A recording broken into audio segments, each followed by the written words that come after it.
পিঠা বানানো শেষ। এখানে দেখতে পাচ্ছেন পিঠাগুলো। এবার এই পিঠাগুলোকে ভাগ ভাগ করে এই বাটিতে দেব, বাড়ি বাড়ি দিয়ে তারপরে হচ্ছে আমরা পিঠাগুলো খাবো।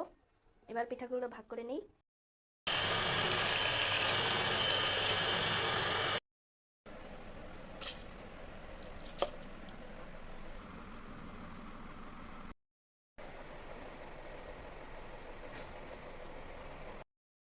প্রথমে আমরা খেজুরের গুড় এবং চিনি দিয়ে সুন্দর করে জাল করে নেব।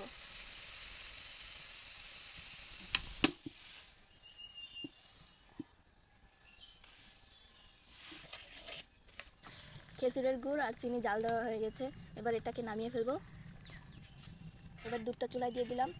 দেখেন এখানে 4 কেজি দুধ ছিল। 4 কেজি দুধকে জাল দিতে দিতে আমরা 1.5 কেজি করে ফেলেছি। এই দুধটা দিয়ে আজকে খিরসা বানাবো। দেখেন কি মোটা সর পড়েছে দুধের মধ্যে। এবার এই দুধের মধ্যে আগে থেকেই পোলাও চাল ব্লেন্ডার করে রেখেছিলাম, তার থেকে সামান্য পরিমাণ দিয়ে দিচ্ছি দুধের মধ্যে। এই পোলাও চাল ব্লেন্ডারটা দিয়েছি দুধের মধ্যে খিরসা বানানোর জন্যে। এবার এই দুধের মধ্যে দিয়ে দিলাম হালকা একটু লবণ, গরম মশলা। এটাকে এখন প্রচুর লাগতে হবে, নইলে নিচ দিয়ে লেগে যাবে। এভাবে লাগতে লাগতে আমরা খিরসাটা তৈরি করব। এবার এই দুধের মধ্যে সেই গরম করা গুড়টা দিয়ে দেব। এভাবে রান্না করলে দুধটা ছড়া যায় না। এবার এর সাথে ভালোভাবে মিশিয়ে নেব।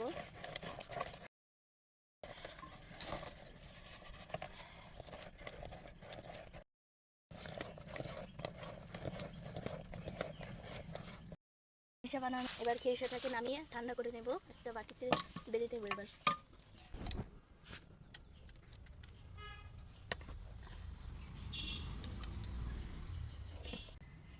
আমরা খিরসাটাকে একটা বলে বেড়ে নিলাম। এবার এটাকে ঠান্ডা হতে দেব। ঠান্ডা হলে এটা আরও শক্ত হয়ে যাবে। এর থেকে ব্লেন্ডার করে রাখা চালের মধ্যে মিঠাইয়ের মিক্স করে গোলা বানিয়ে নেব। এর মধ্যে কিছু পরিমাণ দুধ দিয়ে দিব। পরিমাণ মতো লবণ দিয়ে দিলাম। এই গোলাটার মধ্যে হালকা গরম পানি দিয়ে দিব।